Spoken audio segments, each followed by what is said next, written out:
You are not the master of your own house.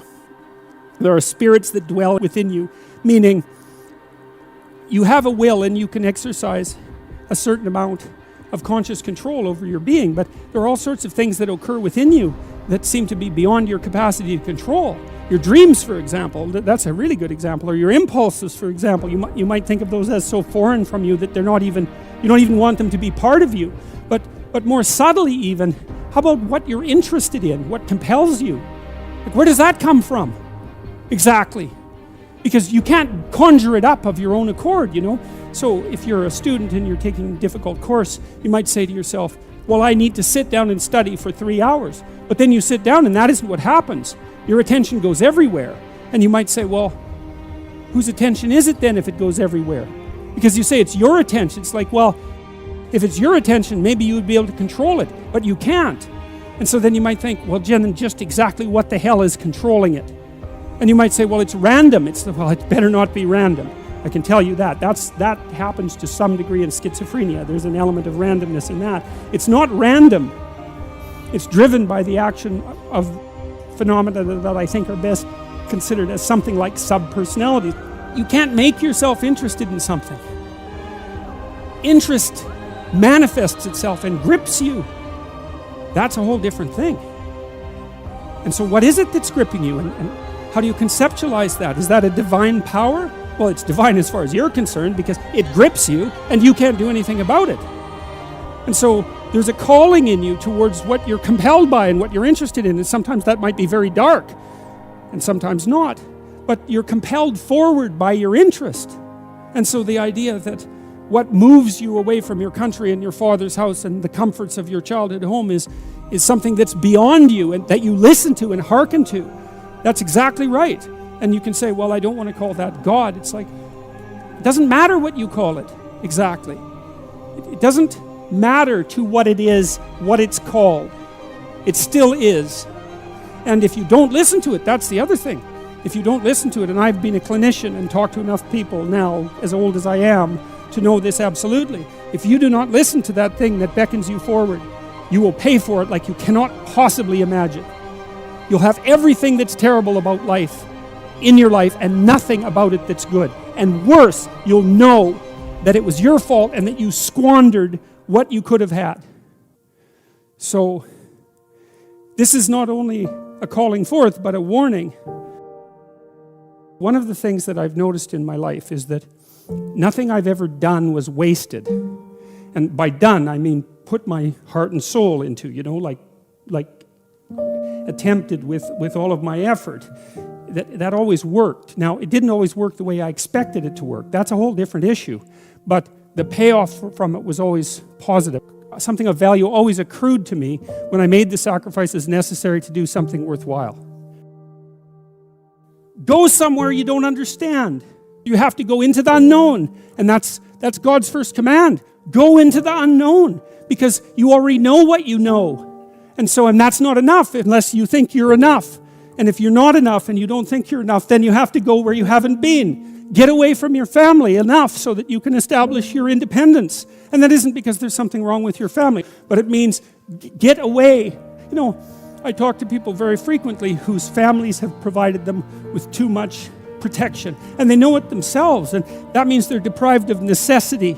And you have to get yourself away from your dependency in order to allow necessity to drive you forward. And that's to become independent and to become mature. We've been fed this unending diet of rights and freedoms, and there's something about that.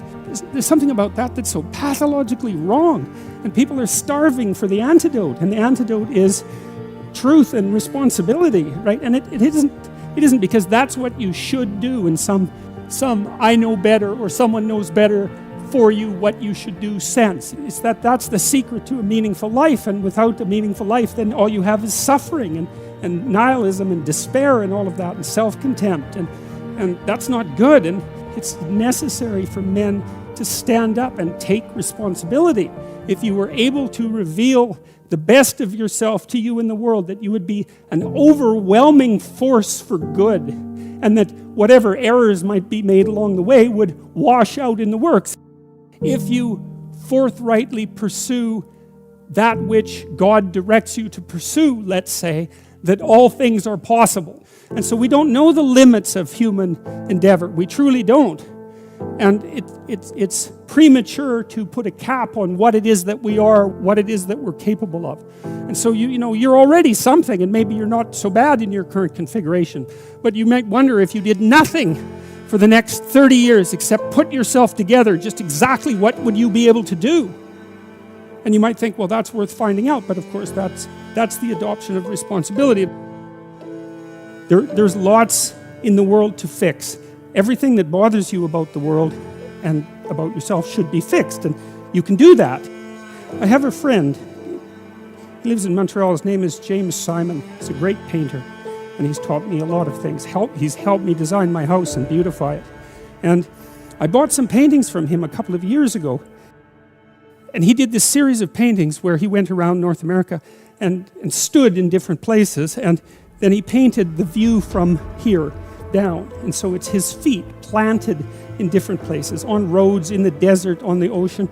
Yeah, well, he was trying to make a point, and the point was that wherever you are, it's worth paying attention. And that's because, so all these places that he visited, he looked at exactly where he was, standing by the side of the road in the desert. It's sort of mundane in some sense, but then maybe he put 40 hours into that painting, and it's very, very realistic painting with really good light. And what he's telling you as a painter is everything is worth paying attention to an infinite amount, but you don't have enough time. And so the artist does that for you, right? The artist looks and looks and looks and looks and looks, and then gives you that vision. And so then you can look at the painting, and it reminds you that everything that there is right where you are. And that's a hard thing to realize, but it's actually true. And so I've been telling people online in various ways and in lectures that they should start fixing up the world by cleaning up their room. How you would like your life to be, what you would like your character to be 3 to 5 years down the road, if you were taking care of yourself like you were taking care of someone that you actually cared about. So you kind of have to split yourself into two people and treat yourself like someone you have respect for and that you want the best for. And that's not easy, because people don't necessarily have respect for themselves, and they don't necessarily want what's the best for themselves, because they have a lot of self-contempt and a lot of self-hatred, and a lot of guilt. I think you have an obligation. It's one of the highest moral obligations to treat yourself as if you're a creature of value. How you would like your friendships to be conducted. Because it's useful to surround yourself with people who are trying to move forward, and more importantly, who are happy when you move forward and not happy when you move backwards. Not when you fall, that isn't what I mean, but when you're doing self-destructive things, your friends shouldn't be there to cheer you on. You look at the world through a story. You can't help it. And the story is what gives value to the world, or the story is what you extract from the value of the world. You can look at it either way. You're somewhere and it's not good enough. Right? That's the eternal human predicament. Wherever you are isn't good enough. And to some degree, that's actually a good thing, because if it was good enough, well, there's nothing for you to do.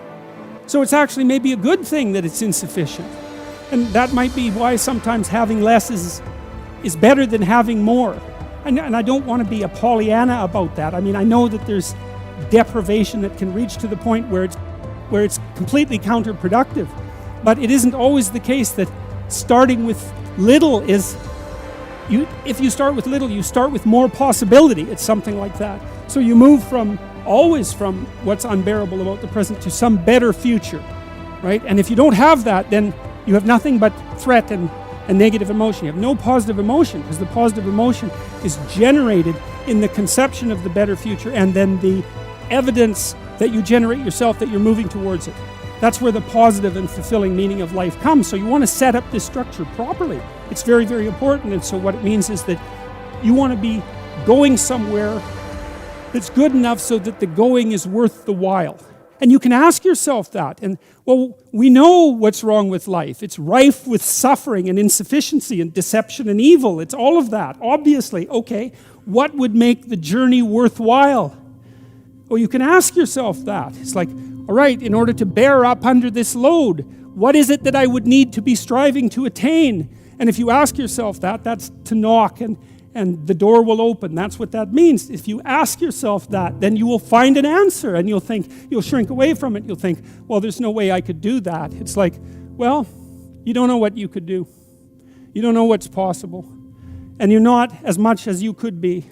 And so God only knows what you could do and have and give if you sacrificed everything to it. You have to sacrifice that which is most valuable to you currently that's stopping you. And God only knows what that is. It's certainly the worst of you. It's certainly that. And God only knows to what degree you're in love with the worst of you.